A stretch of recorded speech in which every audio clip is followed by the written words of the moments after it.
Salut, je m'appelle Vanessa Pilon, je suis journaliste, animatrice, chroniqueuse, maman et myope, un trouble de la vision qui est de plus en plus répandu, et ça vous le saviez sûrement déjà, mais saviez-vous qu'il existe présentement des solutions pour ralentir la progression de la myopie chez les enfants? Moi, je ne savais pas. Pour cette troisième et dernière capsule de la série Petit guide pour un regard vers l'avenir, j'en discute avec le docteur Langis Michaud, qui est optométriste, professeur titulaire à l'École d'optométrie de l'Université de Montréal, expert en santé oculaire et partenaire d'Essilor Canada.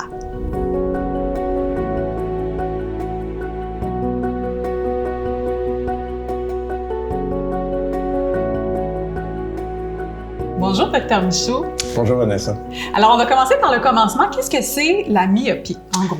La myopie, c'est un défaut de vision qui fait qu'on perd la clarté à distance. Donc, on commence à voir flou les éléments qui sont loin. Pour un enfant, ça va être le tableau, la télévision. Pour qu'un jeune adulte, ça va être la conduite auto, le cinéma qui va devenir évidemment pas précis. On ne focalise plus bien en vision de loin. Puis est-ce que c'est juste moi où il y a de plus en plus d'enfants qui sont myopes? On dirait que j'en entends plus parler. Tu as tout à fait raison. Ouais. Si on regarde les statistiques au Québec, 2 fois plus d'enfants maintenant qu'il y a 20 ans sont myopes, à un âge beaucoup plus jeune. Si on regarde au niveau de la population mondiale, on prédit 2050, la moitié de la population mondiale sera myope. 10% de la population mondiale sera fortement myope. Donc, très préoccupant. Ouais. La bonne nouvelle, on peut faire des choses pour ralentir cette épidémie-là. Oui, mais justement, qu'est-ce qui fait qu'un enfant va développer de la myopie puis un autre non? C'est multifactoriel. Le premier facteur, la génétique, bien évidemment. On a plus de chances, si on a un parent myope,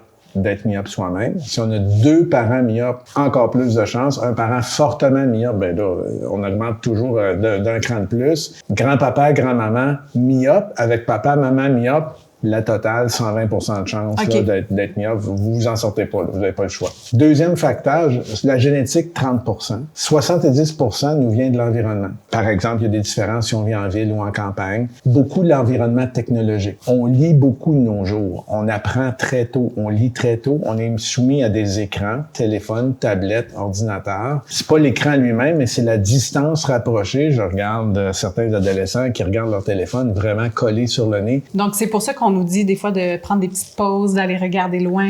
Tout à fait. À tous les 30 minutes, une pause de 2 minutes, pas de 20 secondes, de 2 minutes pour relâcher. C'est quoi les conséquences de la myopie dans la vie d'un enfant?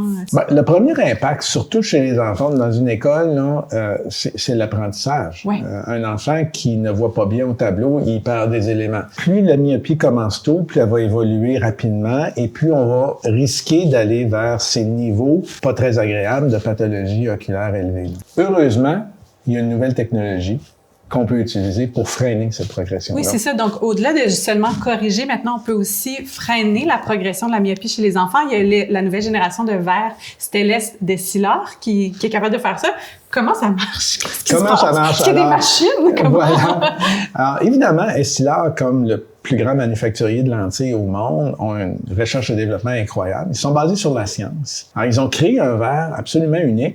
Ce verre-là nous permet donc de ralentir la progression de la myopie, pas de l'arrêter complètement, mais très, très efficace pour la majorité des enfants et on permet donc de contrôler cette progression. C'est vraiment fascinant et rassurant de savoir qu'il y a ces solutions-là qui existent maintenant.